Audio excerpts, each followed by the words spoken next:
How about it? These Kansas City Royals giving us fresh, hot topics here in the Kaufman Corner podcast. We'll be breaking it down with you. With you, as always, the good doctor, Dr. Rany, Jazayerli. My name is Soren, Petro from Sports Radio 810. WHB in Kansas City. Bobby Witt Jr. and Seth Lugo are winning their first career gold gloves. We'll talk about that here in the Kaufman Corner podcast. The big news, Michael Wacha signs back on. 3 years, $51 million. It is $51 million, despite my erroneous tweet from earlier tonight. A fourth-year option there for the Royals as well. Is he worth that kind of money? Will this be a successful deal? We'll talk about that. Is it time to trade Brady Singer after re-signing Michael Wacha? Who to target in free agency? Who to target in the trade market? We're breaking it down right now here on the Kaufman Corner podcast. This is the Kaufman Corner podcast, the most in-depth analysis of the Kansas City Royals, breaking down the Royals like no one else can. Kaufman Corner is hosted by Rany, Jazayerli and Soren Petro. Rany is a co-founder of Baseball Prospectus, author of Rany on the Royals, and former columnist for Grantland, The Ringer, and The Athletic. Soren is the award-winning afternoon drive host of the program on Sports Radio 810 WHB in Kansas City. Kaufman Corner is proudly brought to you by Gann Asphalt and Concrete, Kansas City's nationally recognized full-service paving and pavement maintenance contractor, making parking lot problems disappear in Kansas City since 1994. Free consultations, no commissions, in-house crews, and every project comes with a written warranty. Find them online at GannAsphalt.com or call 816-484-3338. Gann Asphalt and Concrete, one contractor, all things parking lot.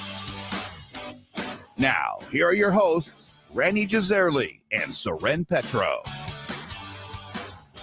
And thank you very much, Curtis. We do appreciate it. Let's talk about the golden moments for the Kansas City Royals. A couple of gold gloves picked up. Seth Lugo. I think Bobby Witt Jr. we knew was going to get it, but they grabbed two more gold gloves. I saw the stat, 22 in the last 14 years, most in baseball. Defense has become something they're really good at, Rany. And again, they're recognized with two guys picking up the gold glove this year. Yeah, I mean, it is become the signature of good Royals teams, at least, right? When they are good, and obviously, a substantial number of those gold gloves came in that 2014, 2015 range. Do you recall, I believe the last time a Royal won a gold glove was in 2021. Do you remember who that was? In 2021? Yep. 2021. Let's see. There were actually two guys who won it that year. Two guys. Why am I having such a rough time on this then? I only remembered one, but now came back to me when I looked it up here. There's two guys. No. I'm swinging and missing on somebody. Oh, did the center field? Michael A. Taylor. Yep. Michael A. Taylor. He was one of them. Who's the other one? God. No idea now. Andrew Benintendi. Oh yeah. A gold glove carrying on the grand tradition of Alex Gordon. We all went, what? Huh? He was, I mean, it was, I don't necessarily think it was a bad choice. It was a year where there were just no great left fielders defensively. And you could say here, I mean, he was a good defensive left fielder. He wasn't great, but there were no great left fielders that year. The Royals extracted the best part of Andrew Benintendi's career and then sent him on his way before he collapsed. So good for them. But this one is not, I don't feel like this is a one-year wonder. Certainly not for Bobby Witt Jr. I wasn't surprised, but you never know with the Gold Glove vote. They've added some statistical measures to the formula that determines who wins, which has eliminated some of the absolute worst Gold Glove outcomes. We've seen a lot of wackiness over the years with Gold Gloves. So I wasn't counting my chickens until it was announced that he won. So it puts a capstone on what was the most complete season in Royals history. I mean, he was one of the three best hitters in the league and won the Gold Glove at one of the two most difficult defensive positions in baseball. That there's just, in a season where the Royals, barely made the playoffs. Like, this was the absolute perfect season at a time when the Royals needed it. It was the difference between not making the playoffs and making the playoffs. So good for him. Well-deserved. Seth Lugo, I mean, he was exceptional. It's kind of ironic because he went the entire season without making an error and then made an error against the Orioles that loaded the bases in the wild card round. And then they somehow got out of it without giving up a run. So even when he made the one mistake, a potentially crucial mistake, they were able to get out of it. But both Gold Gloves, I think, well deserved. Yeah, I think so. And, I think it speaks to, and we're going to get into free agent talk. We're going to get into trade targets. And I think defense is one of the important parts of the equation, right? Like, I think when you look at it, you don't want just a bunch of hacks. I think it's important that, they continue a very strong defense. Like, I think it's something that they're going to have. And I think it's something, I think it's part of the reason why they won was they don't kick the ball all around. That's why they won in 14 and 15. They let the other teams make the mistakes and, go from there. I like not having to get 4 outs helps your pitching staff a lot. Absolutely. I mean, obviously with the Royals building around their rotation and, starters tend to get fewer strikeouts than relievers. There's more contact. There's more balls in play. Defense is more important for your starting pitchers than for your bullpen, generally speaking. So if you want to continue to have, a great rotation, you need to support that with guys who can make the plays in the field. And that is something. Plus, the Royals play in a ballpark, which is a good ballpark for base hits. Obviously spacious outfield. And so that is something that's important. And I think that's actually one of the things about this year that was so frustrating with the outfield was not just that they offensively were one of the worst outfields in baseball, but that they didn't make up for it with defense on the corners, right? Cal Isbell's very good in center. But I don't really think we could say anybody else was an asset defensively. I think they fought it to a draw, but I don't think that they had elite defense in the corners by any means. But they got it in the infield and behind the plate, and that was enough to make their pitching staff look even better than it was. Yeah, for sure. And so now it's time to start looking ahead to where they go next. Mm-hmm. Right, this is the exciting time. This is where everybody wants to be. Is like, okay, what kind of presents are we going to unwrap under the tree? We'll get to that here in a minute. Let's talk about Michael Wacha, though. He signs 3 years, $51 million, a 4th-year option that would pay him $14 million according to reports, and then $4 million in incentives. I can take it up to $18 million. There's a $1 million buyout. That's how you arrive at the 51 guaranteed. If it all goes well, it'd be I think 72 is the maximum if because there are some incentives. So that the 3rd year, so it's 18, and then the last year could be anywhere between 14 and 18. Right. And I believe the option, which is a club option, and that's important. It's not a player option, it's a club option. So it's all upside for the Royals, is also can be anywhere between 14 to 18 million, depending on how he does the first 2 years. So max, he'll make 18 million a year for 4 years, but that's only if the Royals pick up his option. So yeah, I think, you talk about, this is the exciting time of year. Everybody wants to sign free agents. Well, the Royals just were the first team to sign a free agent. It just happened, it's not as exciting because it's your own guy. It's not a new gift under the tree. It's the same one you got last year. But it was a player you weren't sure you were going to have around again. So it's a significant signing. And, the first thing that goes through my head when I see this is, look, ownership's willing to spend money. Give them credit. Whatever you think about the player, we'll talk about that, but that's not a minor commitment. 3 years and $51 million. They understand that they need to build on the momentum from this season. Like they got the positive reinforcement that comes with spending money in free agency 1 year ago and making the playoffs and having one of the all-time great improvements from 1 year to the next, and they're showing that they're willing to do it again. And hopefully there will be at least one more free agent signing of significance to go with this. But it's a good start. They have all off season now to add somebody else. Yeah, I think you like it. You like keeping the rotation together, but is there more risk than people like? He had a great year, so everyone assumes that's what his year is going to be every year. Is there more risk here on Michael Wacha than maybe people really want to admit? There is. And I mean, I like the signing. I don't love it. Look, there basically were 3 options here, right? One is that he walks away.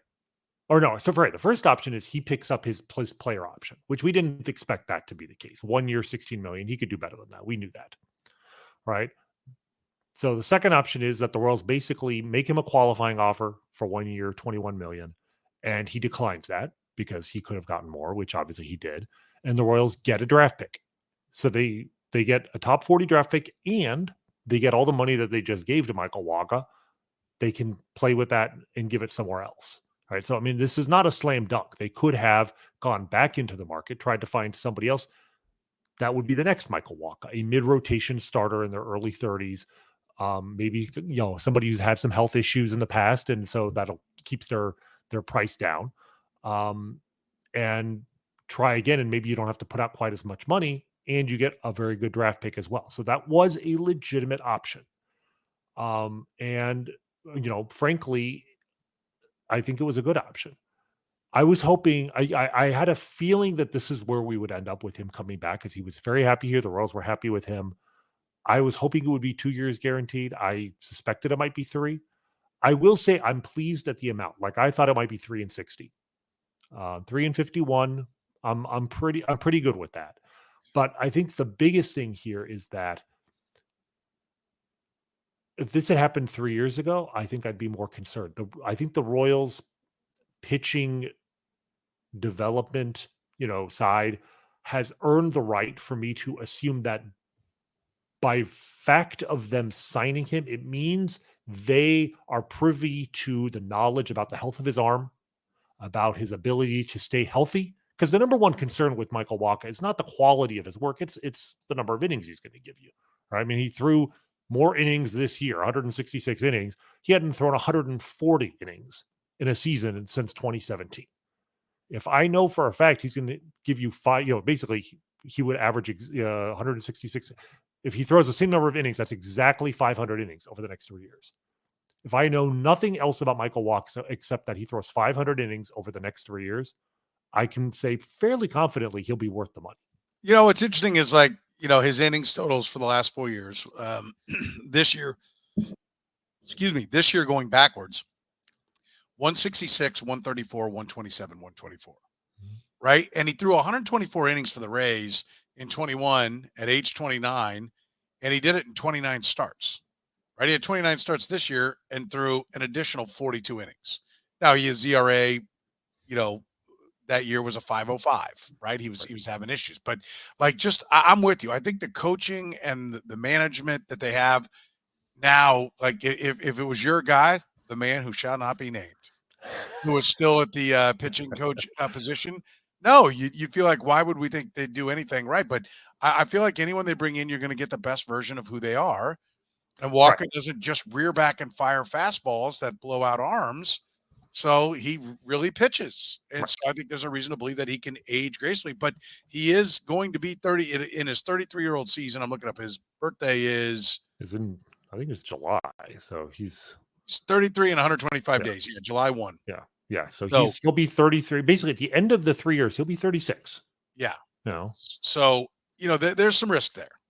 There is risk there, but this solidifies a spot. So this is the deal that I thought it would be if they signed him.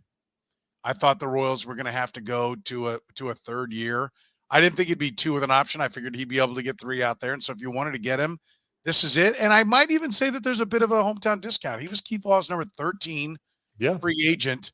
So I think he could have gotten a lot more. No, a 4th year. I mean, if you're out there battling with everybody, maybe somebody comes in with a 4th year that they don't mind throwing away. But I think this is a deal that shows they wanted him. He wanted to be here. And I think it's a fair deal. Yeah. I agree. I am nervous about them starting to fall in love that, we can just splash this cash around all the time. And there are no ramifications. Like it can't go wrong because it all went so right, especially with the lack of injuries. So that does scare me a little bit. Right. We already we don't need this contract to know that the Royals can take a pitcher like Michael Wacha and make them better or healthier because they've already done that with him.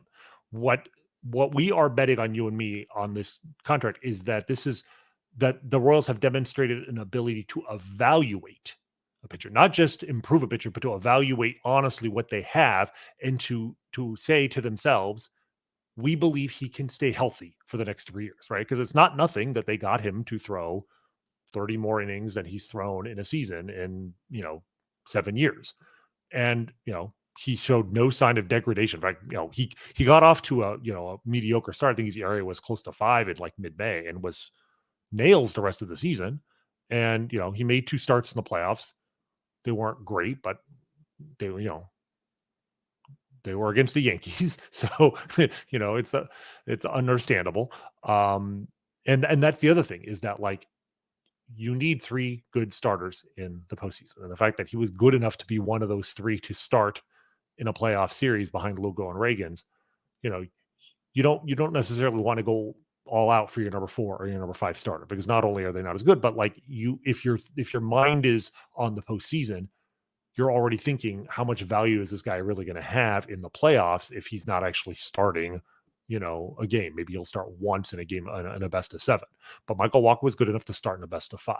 And there is evidence that teams that re-sign their own free agents, that those free agents perform better over the course of a contract than free agents who change teams. And the idea there being is that those teams know more about the health of that player, their work ethic. They have insider knowledge, so to speak. And if they are willing to outbid other teams or preemptively make an offer like the Royals did here, that usually is a positive indicator about the player.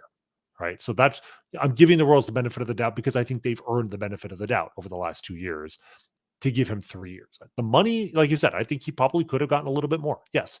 And the club option, it's not a huge deal. I mean, the odds of exercising an option for his age 36, 37 season, it's not high, but it's not 0. It's nice to have that. Again, it's not a player option. And we're used to seeing the Royals, like last year when they signed Wacha, in order to get a free agent to come to Kansas City, they had to give the option to the player, which was all downside. So this time around, they're the ones with the option. That speaks well of his experience here, that he was willing to commit for 3 years and possibly 4 without having the option himself to opt out. So it's a good deal. It's not a great deal, but I think it's a good deal.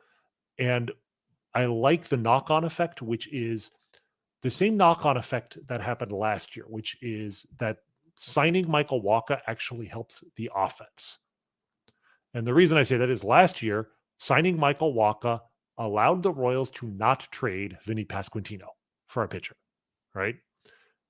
And I think that signing Michael Wacha this year it's not that it allows the Royals to not trade a hitter. It actually allows the Royals to trade for a hitter, because they are now operating from one of the most coveted positions you can have in baseball, which is an excess of starting pitching. Well, right? All right. So real quick. All right. Before you go there, because we'll get to the trade targets here in a minute, but somebody asked about Kyle Wright up here. I was going to throw it back up here where it was, but they said, if we talked about Kyle Wright, where is the excess? Are you talking about with Lorenzen and Marsh making 5 and 6? Well, Lorenzen's a free agent, so we don't know. I mean, I think it's going to be very interesting to see if they also try to bring Lorenzen back at a lower deal. To me, I mean, Marsh is obviously, in there. Right now, you have Singer and Marsh. Like, you have the 5 guys that you went into September with this year. And I still believe Chris Bubic is best suited for a starting pitching role. Like, to me, the excess is predicated on my belief that Chris Bubic can start next season at the major league level. Kyle Wright, to me, is gravy. If he can perform, if he's healthy, wonderful. That's even better, but I'm not relying on him. Yeah. I'm relying more on what I saw from Bubic. Griff, I like Kyle Wright is literally gravy. I want to be clear. I expect nothing, absolutely nothing. And when asked about it at the year-end press conference, JJ Picola said something like, "Hey, he's been through a lot. We're looking forward to him getting back, but to expect him to be the old Kyle Wright, we can't do that." So right there, like he's already guarding the expectations on him. So he is like, if you got, you may get 50 innings of a middle reliever. Like, we don't know. Like, who I forget who was the Brave that was on the 14 and 15 team that was in the bullpen. Chris Medlin.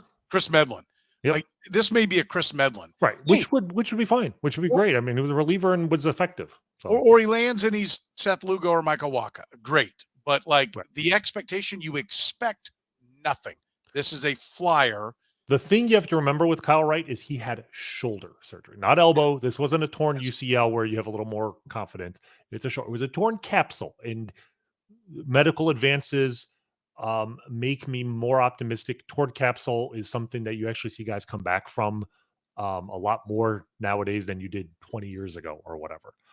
But it's still kind of dicey. So like I think it's best for everybody, and the Royals are already tamping expectations there. But he might give the Royals 70 or 100 or 120 innings next year, and that's great. But regardless, I still think the Royals right now, having re-signed Michael Wacha, suddenly have a position. They're in a position. Look, nobody has too much pitching. Certainly not in the offseason when you don't know if somebody's going to get hurt. But the Royals can operate with the luxury that they could move a starting pitcher. And there are a lot of teams out there who are desperate for a starting pitcher. So they're starting the offseason from a position of strength. Yeah. Real quick, I want to get to a couple of the other questions here in the comment section. Again, if you're catching us via the podcast, we stream live Sunday nights at 10 p.m. We can see your comments. You can be a part of the conversation there in the chat room. And of course, we're always brought to you by the best in the business for 30 years. Gann Asphalt and Concrete, one contractor, all things parking lot. Gann Asphalt and Concrete, proudly serving the greater Kansas City area. Nationally recognized full-service paving and pavement maintenance contractor. Parking lot problems, they've been making them disappear in KC since 1994. Don't risk accidents and liability in your parking lot. Get your lot restriped today. A brightly striped lot will cut down on accidents and keep your lot as safe as possible. Find them online at GannAsphalt.com or call 816-484-3338. Gann Asphalt and Concrete. One contractor, all things parking lot. All right, let's get to a couple of other comments here. I want to just address real quick. One, whiskey and washers. We kind of talked about this. I don't know. You might have missed it, but yes, I do think there's less chance of Michael Wacha's not a velocity guy. And somebody mentioned Jeff Passan in some of the comments. Yes, there's less likely for injury when you're a guy that uses multiple pitches and isn't just rearing back and throwing as hard as you can. I mean, we talked about it with Jeff about, some of the hard throwers today, you can expect them to get hurt. Velocity, the higher the velocity, the more likely you are to get hurt. So yes, I think the Royals are well aware of that, and that's why they're investing. And that's why they invested in Seth Lugo too, right? Like that was the brilliance of those two signings last year, is that they were going for guys that didn't throw 90, 97, 98. The other thing I want to say that gives me optimism is we really didn't touch on this enough. Michael Wacha had pretty much never thrown a slider in the major leagues until this season. And suddenly 9.2% of his pitches. I mean, this is not a pitch he dabbled with. He threw a lot of sliders this year. And for all our frustration with Brady Singer, like trying to pick up that third pitch, Michael Wacha had been kind of, he was the very rare, unique kind of fastball changeup guy. He did throw a curveball a lot, and he still throws, a curveball, but he was kind of a 2.5 pitch pitcher for his entire career. And suddenly he was throwing a fourth pitch. He's like a 3.5 pitch pitcher now. And not coincidentally, he was effective. So, I think that also bodes well. I think that plays into the Royals' decision to commit to him for 3 years, because they feel like he's a different and better pitcher now than he was when they signed him, because he has a new pitch. And I want to address what Tony said here. He said, I'd like to know if this is an indication they feel good about their broadcasting deal, since they will likely not be on FanDuel Sports Network anymore. FanDuel is the new name for Bally's. And I can tell you, Tony, every spring training I've had a chance to talk to Mr. Sherman, and the television contract always comes up, and he has been confident about it. Not confident like, oh, we're going to be splashing in cash, but like it's been a priority for him. It's been something he's been working with. He's on committees with the other owners. I think all of baseball feels comfortable. I think they want to get away from the Bally/FanDuel deals. I don't think anybody's upset when they get dropped by those deals, because I think now the question is, where are they going to go? And I know there's been some chatter about, some of these deals, like all the streaming getting pooled into the national revenue, that all streaming deals, which could eventually be all of the TV deals, right? Everything could be on the stream, and we could end up with somewhat of an NFL-like setup where the bulk of the money that comes in for watching baseball comes through the streaming, and the streaming would all be shared alike. I think that's the back end of where it's going in baseball. Now, are they going to be able to pull it off? I don't know. Right now, the Yes Network pays a bunch of money for the Yankees, and so they've got gobs of money more. The Dodgers aren't even on in half of LA, and they still got more money because of their deal that's there. But I do think they feel confident about where it's going television-wise, and I don't think them dropping is a bad thing. right? I can say that for sure. But I will say, though, at the same time, when this all started last winter, I mean, for whether it was legit or not, teams used their TV deal uncertainty as a reason to not get involved in the free agent market. The Royals did not use that excuse. Yeah. And the Royals made the playoffs, and a lot of those teams did not. So good for them. With that continuing uncertainty, they're operating business as usual, at least so far. Yeah, and I'll point this out. Comment says, I love what the Suns did and sent it to a local channel. It's free for everyone. Yes, and I think that's a distinct possibility here. The New Orleans Pelicans did the exact same thing. And I think I think the Royals will explore that. I think there's a distinct possibility that you see them probably not on, what are, for those of us that are old, 4, 5, 9, 41, the network channels, but a 29, a 62, which is where the Royals were at one point, the set 38, the secondary channels for your networks that they all have, I think are a distinct possibility for the Royals to end up there. And we'll see and it would probably be some kind of revenue split, because I don't think those companies want to throw around the kind of money that the regional networks were. Because part of the deal with the regional networks, especially when it was Fox, was that they would pool them all together and make a national package out of them. They had 16, 18 different teams. That was Bally's plan. And, just selling the Royals in Kansas City, you're not getting that, well, we want to hit all the markets. And so here's a big buy from, Corona, where we're splashing money across the board and we want to hit as many markets. It is a time of change.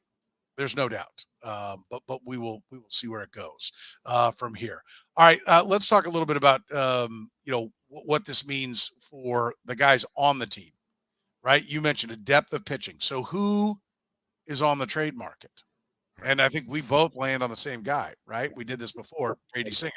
Well, yeah, we both think Brady Singer, we've been saying it for a while, but it was predicated on the idea that they would replace him with somebody, and Michael Wacha was, the obvious in-house replacement. You just re-sign the guy you already have. And I don't want to rule out, we both had the crazy idea that if they really want to go big and go bold, is that you trade Seth Lugo. Now anointed Gold Glover Seth Lugo. I don't expect that to happen. I think there is a limit to the transactionality even for JJ, but I just want to throw it out there as, I don't want us to be completely blindsided if it happens. I think it's absolutely on the table. But I think that you get more for Brady Singer.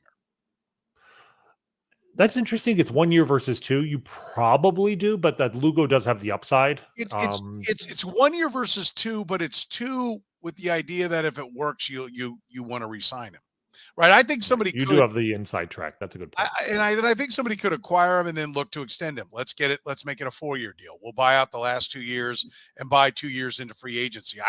I don't think you acquire Lugo and go, we want to add years onto this deal at his age. So I think Singer could be an acquisition and say, we're going to build around this guy. This is a workhorse. His season numbers look better than who he really is. Well, that's why you and I, think that maybe it's time to trade him, but also it's good that he's coming off of a season in which his numbers were maybe better than he is compared to a year ago where, is he a fundamentally different pitcher than he was in 2023? Certainly not as much as his ERA drop of almost 2 points would have you believe, right? He went from 5.52 to 3.71.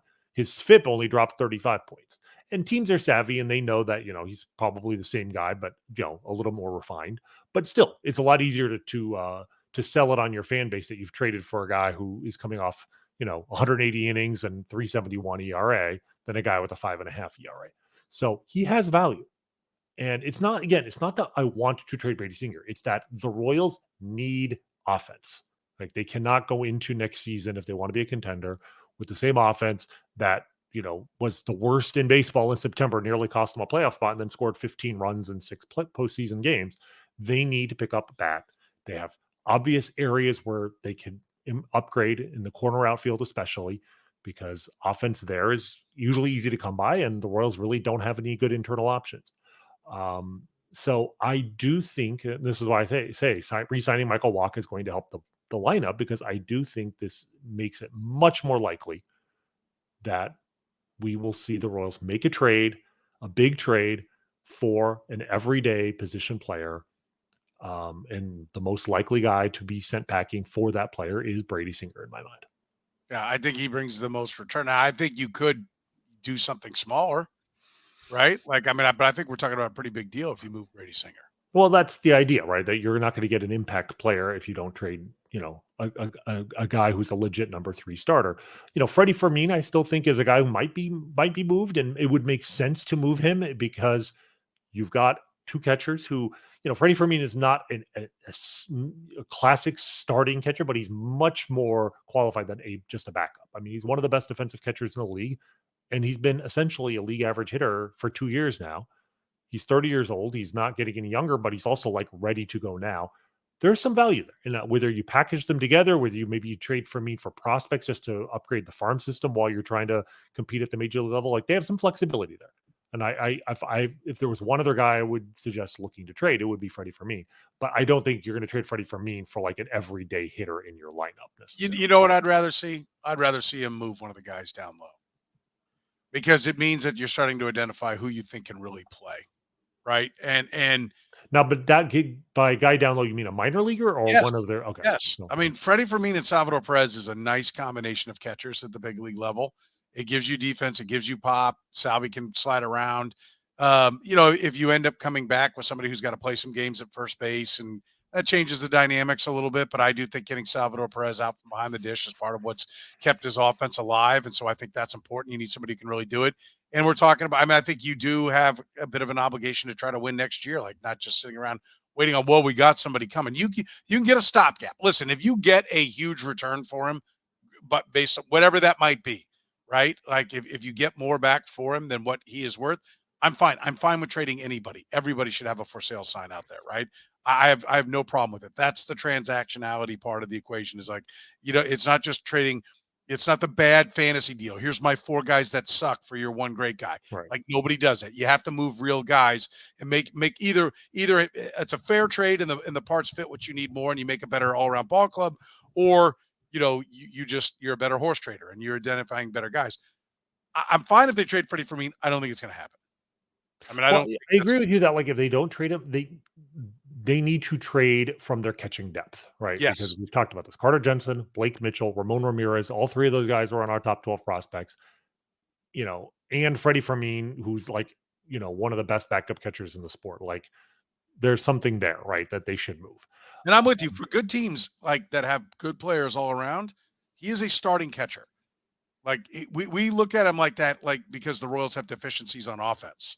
Right. But if they had your more traditional, if they had some thump and right and left, consistent thump and right, a real left fielder that could really hit the baseball, a third baseman that hit the ball like a third baseman, we would have no problem with Freddie Fermin's numbers offensively behind the dish. None. I mean, look, if you have him as your starting catcher batting 8th or 9th on a team with like offense everywhere else, and then you add this guy to help your pitching staff, he controls the running game. He's a great framer. Like, I'm trying to think of an example. If you remember Carlos Ruiz with those great Phillies pitching staffs back like in 2010 or something like that, he's not quite Carlos Ruiz level good.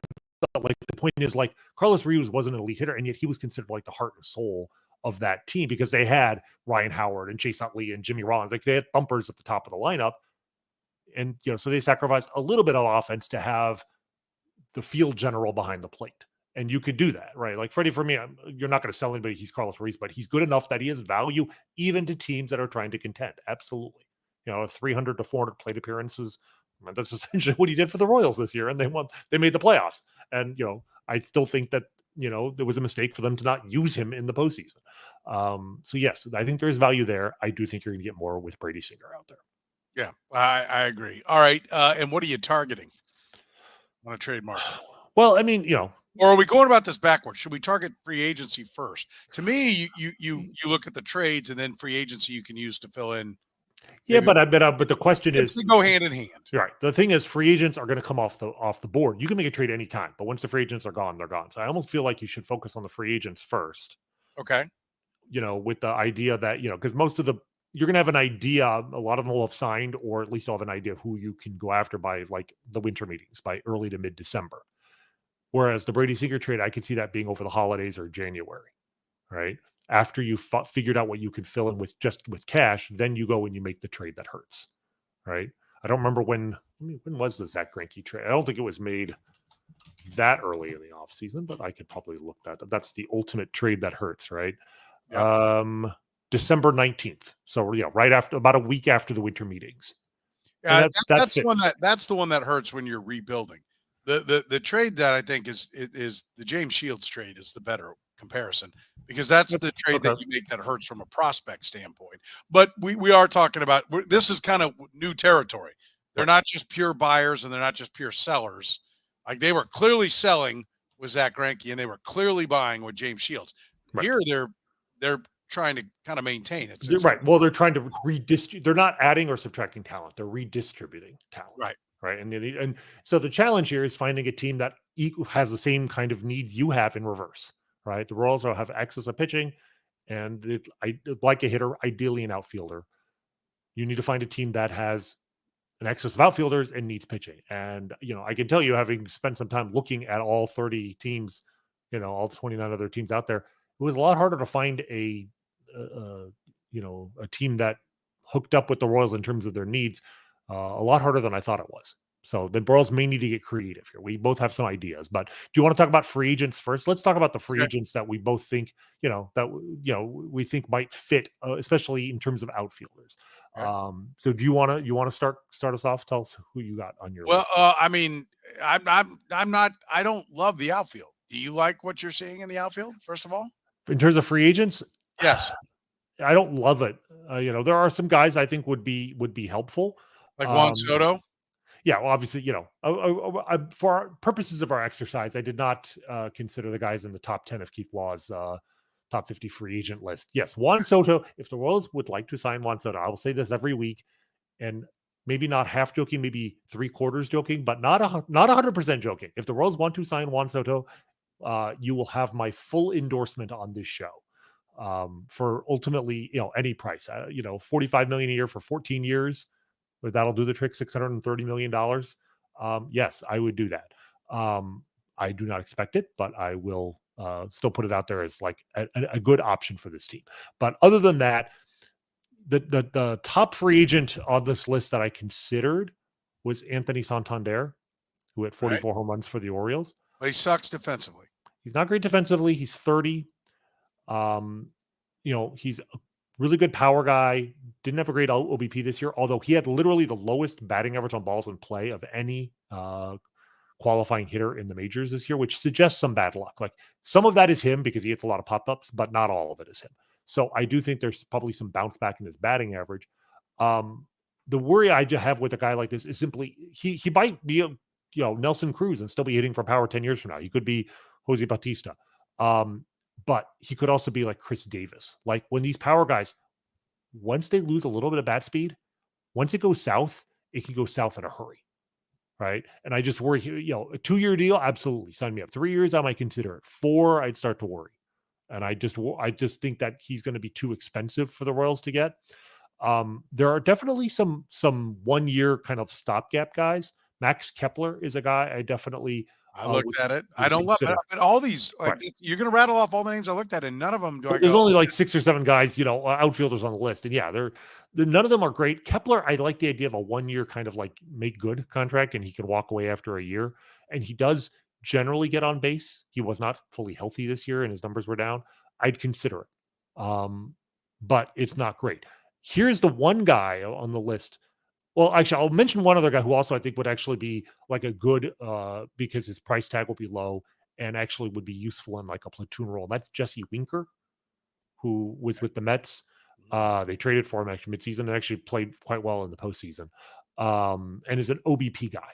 I think he had like a 340 on base percentage. Well, you're speaking my language, because that's one of the guys that's high on my list. I'm going to give you another one that I'll throw out there for you. Well, go ahead. I was going to say I have one guy I really want. So let me go ahead and say your guy, and we'll see. Well, the guy you really want is Jurickson Profar, right? Like that. No, I mean he's a top 10 on that list. I just worry. I mean, I wanted him a year ago or 2 years ago, but I just worry he's going to be out of their price range. I would consider him for sure, but I just worry that he's going to be getting like 4 or 5 year offers. And Teoscar Hernandez was on my list last year. Now he's played his way up to being exactly. We were both right about those guys earlier, but now I think the price tags have gone up. So are you going to get it, Tyler O'Neill? No, I mean Tyler O'Neill. He's basically Tyler O'Neill is who Hunter Renfroe was like 3 years ago. which is to say, like, he'd be a better version of the Hunter Renfroe the Royals signed. I would consider it, but I worry about the price tag there.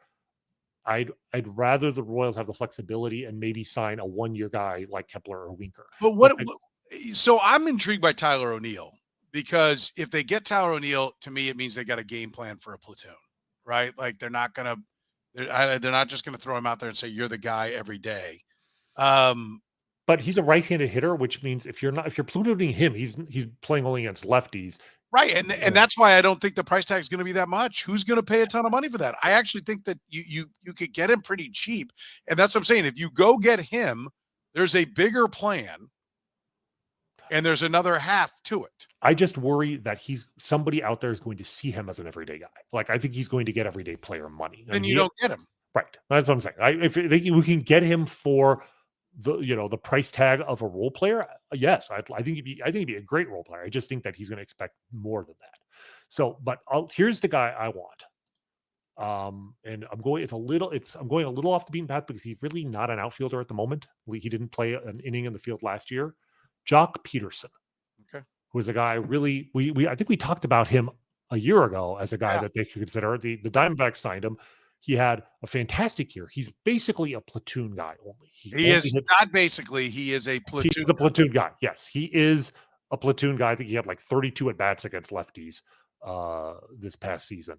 And for his career, he has large platoon splits, which is fine with me because I just want him against right-handed hitters. His career OPS against lefties, 630, against righties, 844.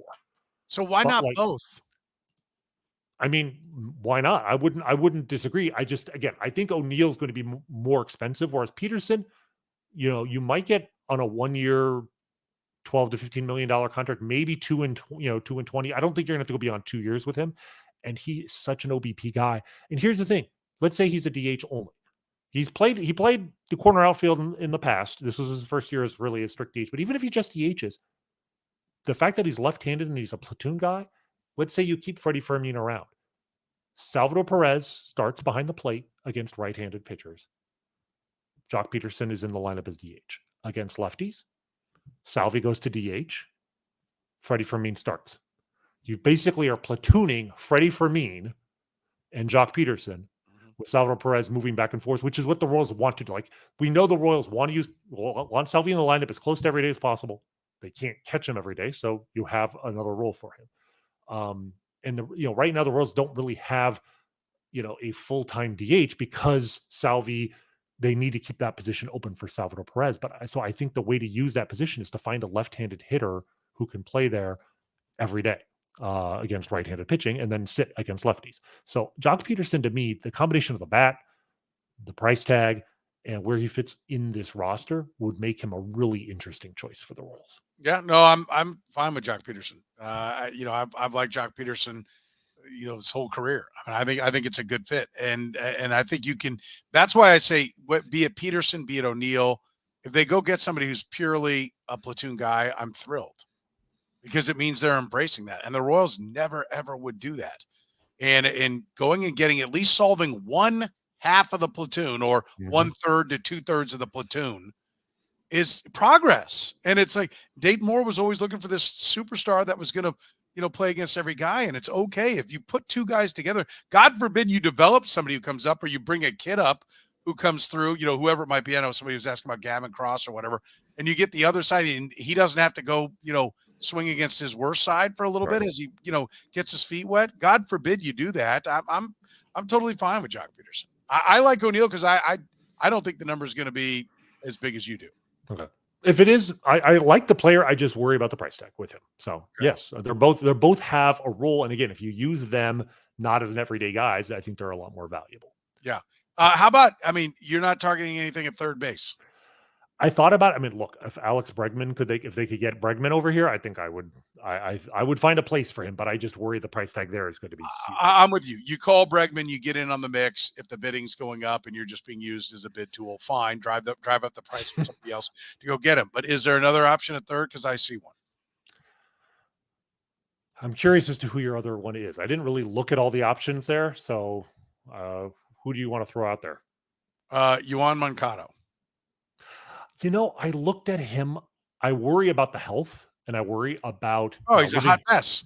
Well, and I here in Chicago, living here, I worry about the work ethic, and I'm worried that there's not much left. But if you could get him on a make good deal, yeah, I would be intrigued.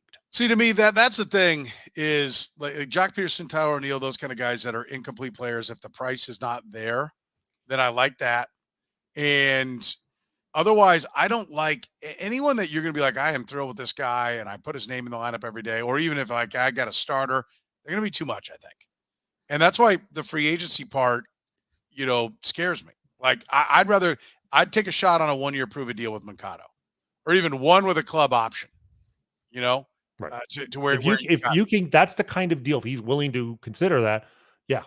Because if he can get back to being who he was, the prospect he was supposed to be with the Red Sox, the player he has started out with the White Sox, he is a high on base guy. Yeah, this is a good point. The on base was one of his skills. It's interesting because Jurickson Profar was kind of this. I mean, both of those guys were at one point the number one prospect in baseball, and it went sideways for Profar mostly because of injuries. Whereas Moncada, the work ethic was never there, and he was never a bad player. He didn't it wasn't a bust, but he just never really developed. And that's why I'm worried now at this age, he's almost 30, that this may be who he is. And he may just, the potential for greatness there may be gone. But if he could be average and healthy, he would be an upgrade for the Royals potentially. Yes. And you don't go down that road unless, I think this is one of those, when when they went and got the big left-hander, Aroldis Chapman, they went down. They talked to Salvi. They talked to him. They like you got to have one of those long, absolutely conversations. Get Rene Francisco in there to look at him. Rene Francisco gave his thumbs up for Aroldis Chapman. That worked out. Yes, I agree. Yeah, that's the kind of thing you're going to do there. Somebody mentioned Hassan Kim. Cotman did. What do you think about Hassan Kim? I mean, to me, with the infield, they don't need, they have options, right? Like, I'm not giving up on Michael Garcia by any means. I like Michael Massey. I don't want to bring in a guy who doesn't have the upside. Like Yohan Moncada, there is some upside still there. Bregman obviously is a star. Kim is a good player. Why is there no upside on Kim? Well, because he's 29 years old, or he will be, and he's had his best season in the major leagues. He had a 749 OPS. He is 29. He just turned 29. He's a good player. He's good defense, but I worry the defense is going to decline as he gets older. The floor is very high. I think he's definitely a contributor. I just worry about the depth. And again, for the amount it's going to cost to get him, I'm just, I'd rather gamble that Michael Garcia is going to take a step forward next year. And by the way, Jason, this is the part. Yes, he did have surgery. Jason's right about that. And so you got to know that the health is there. But I like the player. But I think the fact that I think somebody's going to get him to play every day, and I think the price will get out of hand. Right. That's exactly. I mean, I'm looking at the guys that I think, fit what the Royals want for the price that they want. And if you're going to sign a guy who's not going to be a starter and you have to give him starter money, the same thing with Tyler O'Neill. It's I just don't feel like that's a good use of resources. But I do think you stay in touch with him. And it's if the market doesn't develop for him because of the shoulder and the price is right. Absolutely. I'm all Absolutely. About it. Oh yeah. No, stay flexible. I think the fact that he can play shortstop, somebody's probably going to be like, well, he could play that's it. Third, short, and second. And I think that's where eventually somebody's going to be like, well, this is our best option for short. We're going to go get him. Right. I mean, having Witt is an incredible luxury, but it also means that there are teams out there that are going to value a guy's ability to play shortstop a lot more than the Royals do. All right. By the way, we're proudly brought to you by our friends at GAN Asphalt and Concrete, Kansas City's best, with free consultations, no commissions, in-house crews. Every project comes with a written warranty. Our friends at GAN have got you covered. One contractor, all things parking lot. If your business needs help with your parking lot, you'll be educated about everything that you need. Cost-effective solutions. You don't always need a brand new lot. GAN Asphalt and Concrete will walk you through every possible scenario. That's why being a full-service contractor, being able to do any kind of work is so valuable for you and your business. Spending your money the right way will save you money in the long run. A family-owned, locally owned and operated business for 30 years, Kansas City's best. When it comes to your parking lot, all things parking lot, it's been GAN Asphalt and Concrete. Find them online at ganasphalt.com. Let's talk about then who you want to trade for, Rany. So this was specifically, I was looking at a Brady Singer trade, and looking for an outfielder, because especially one of the reasons why I like the idea of signing Jock Peterson is that that fills the DH role, and then you can use Brady Singer as a chip to get an outfielder. You get the bat for DH, you trade for an outfielder, and then you probably end up platooning Hunter Renfroe and MJ Melendez in one spot, and you pick up an everyday guy for another spot. The problem is trying to find a team that needs starting pitching and has outfielders to move. Because you go team by team. There are a couple of teams I looked at that and is in a position to where 2 years of control of a Brady Singer. Right. Well, that's the thing, is that they have a player that has about 2 to 3 years of control. So can I nominate a guy we haven't mentioned trading? Sure. Alec Marsh. Like if you're going if you're going to go to the A's, Brent Rooker's name's been mentioned up here, Mm-hmm. so I assume at some point we're gonna, Chad just said it. He's a couple people have said it before. But if you're going to go down that road, the A's are probably not looking for 2 years of team control. Yeah, that's a good point. And so if somebody believes in Alec Marsh, and he had some, was really good at times. If you believe in Alec Marsh may be the guy that for those type of teams that are in the early stages of the rebuild, that could bring you more, perhaps. That's a good point. By looking at just 2 years, you're essentially limiting yourself to contenders, teams that are, there's no point for a rebuilding team to want Brady Singer. So yes, that would be another option. If you trade Singer for an outfielder with 2 to 3 years of club control, the Orioles have some options with like Cedric Mullins. He only has 1 year of club control, but they have they have an excess of hitting. I don't know how good a fit they are. They've got some great young hitters like Heston Kjerstad, but he's essentially a rookie. I don't think you're going to get him for Brady Singer. Maybe Alec Marsh, would make more sense there.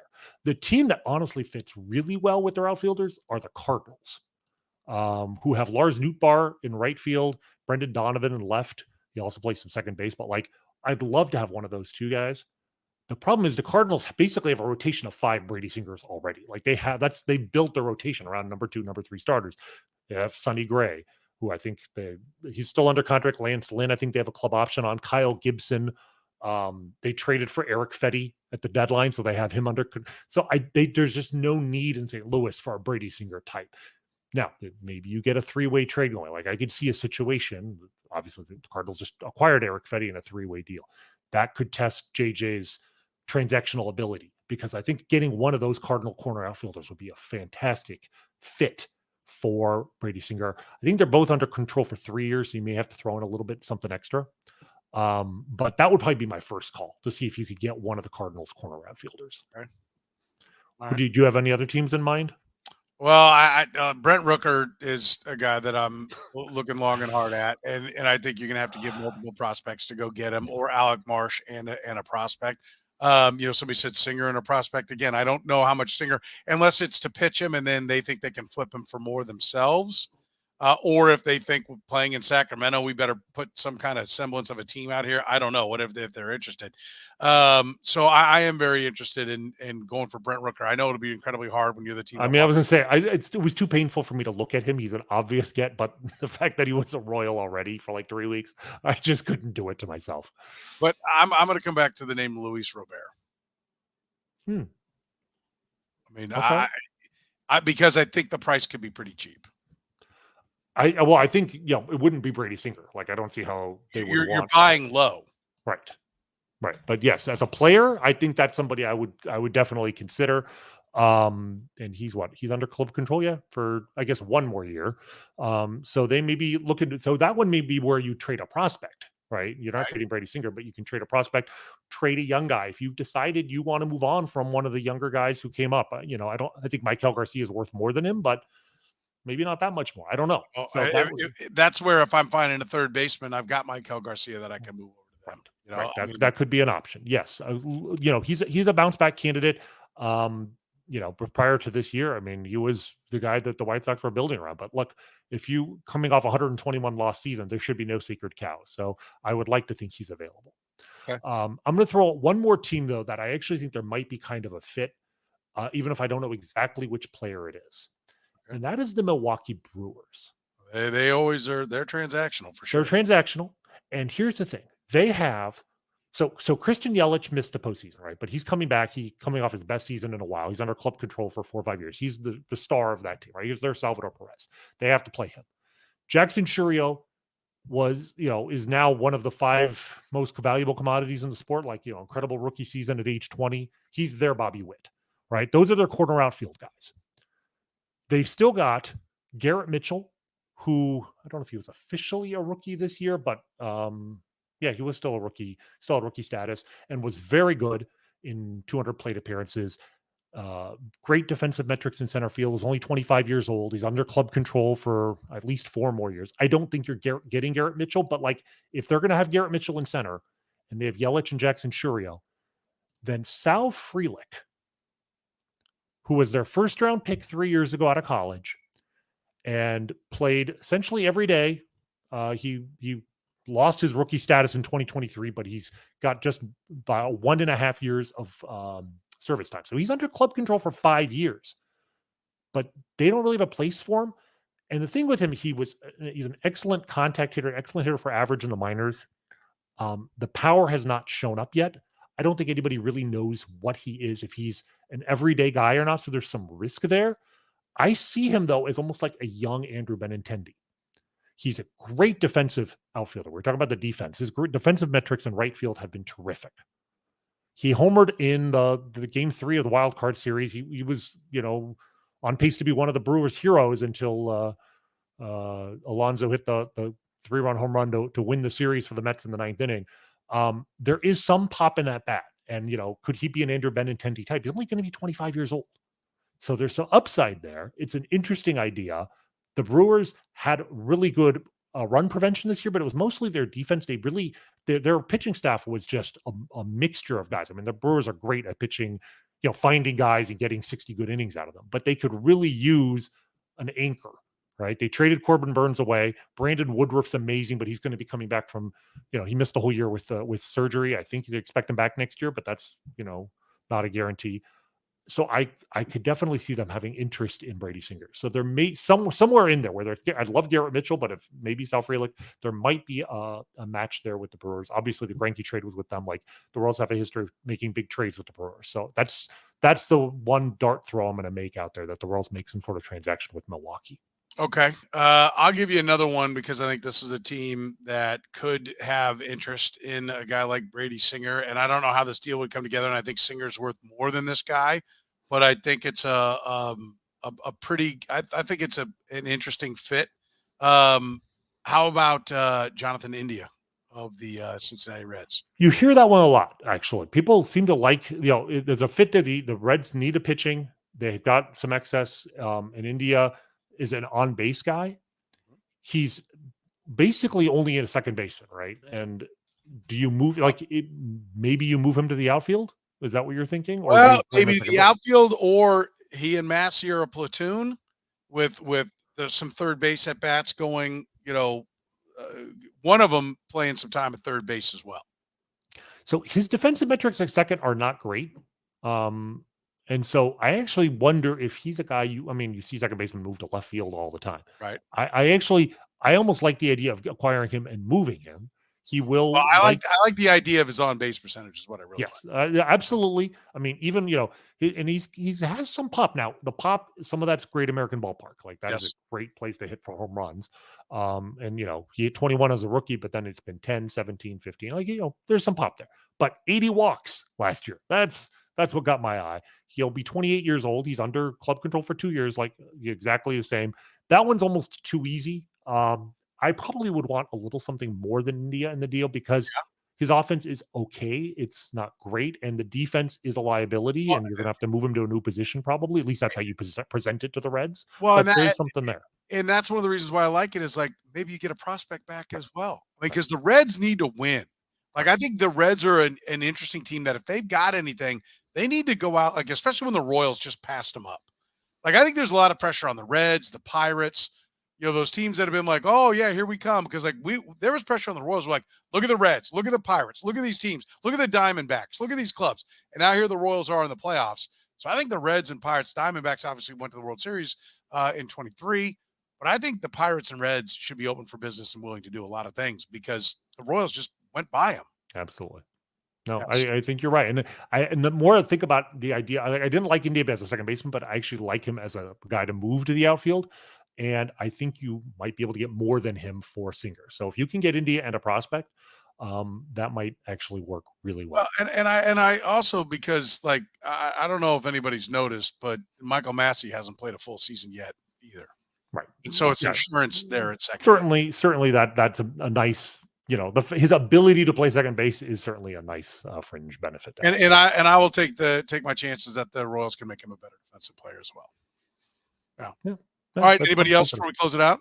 No, I think that's it. I mean, I think we both agree though that the Wacha signing was good, that it opens up the options for them to make some trades, and that we probably will see one, and hopefully we'll add some bat, and hopefully they'll add a bat in free agency too, because you take what they have now and you need to add 2 new everyday hitters to your lineup. Like, you can't go back out there, needing Tommy Pham and Yuli Gurriel in your postseason lineup. Like, they need to fix that.